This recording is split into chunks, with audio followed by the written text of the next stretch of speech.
66, Gina, Danis. Good evening. Can you hear me?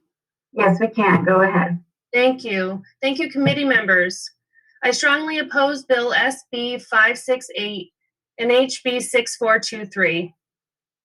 I'll be using my time today to speak to the families who were allowed to testify and those who have not had their voice heard. This isn't the first time that we've been here, pleading with elected officials to keep our freedoms intact.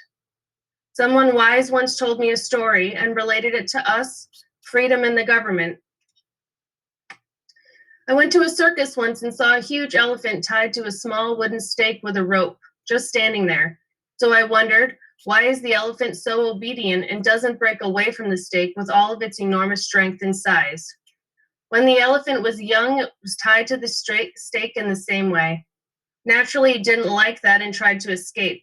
But try as it might, the rope and stake were too strong for it. So the elephant eventually gave up. Later on, when it was older, the elephant still believed it could not escape from the rope and remained standing in the same place, despite the fact that it could easily have escaped. Elephants have actually died this way, being burned in a fire because they believed they were not strong enough to pull the rope and stake and run away to safety.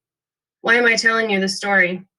I know that we would all love it if we never faced opposition, if we lived in a world where two opposing sides could resolve gracefully at the intersection of peace. But I'm not sure that's where we are today. After hearing your testimonies all day, I see that you, like myself and thousands of others, are not here to negotiate the health of our families or compromise our beliefs. Quite the opposite. Friends, I'm here to encourage you to not stop fighting, no matter what the outcome is. Do not become complacent like the elephant. Do not lie down and accept what we know is wrong for our families. Don't believe the lie that we are not strong enough. We do not need the government to direct our steps. We will band together as a community and help each other. Families helping families. It's time to deepen our community bonds. It's time for action, not just words. People are scared of the repercussions of this bill, and I understand. But we need to fill in the gap so that they can feel comfortable to stand up to perversion. I believe that if we are forcibly kicked out of schools, our tax dollars pay for, kicked out of the doctor's offices, and possibly shunned from society, that it very well may be a blessing in disguise.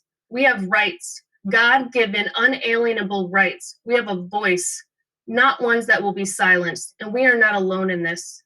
We are not deplorable. It is important that we understand our voice matters. We will play our own sports, do our own school, and seek our own doctors. We do not have to be forced into decisions we do not believe in because of a tyrannical government. Thomas Jefferson once said, "When the people fear the government, there's tyranny. And when the government fears the people, there's liberty." Today, friends, is the time for liberty. Do you know what a tyrannical government fears most? A citizenry that doesn't need them. We can create a culture within a culture. Excuse me, The you hit Lord the is 3-minute with mark? us. I'm done.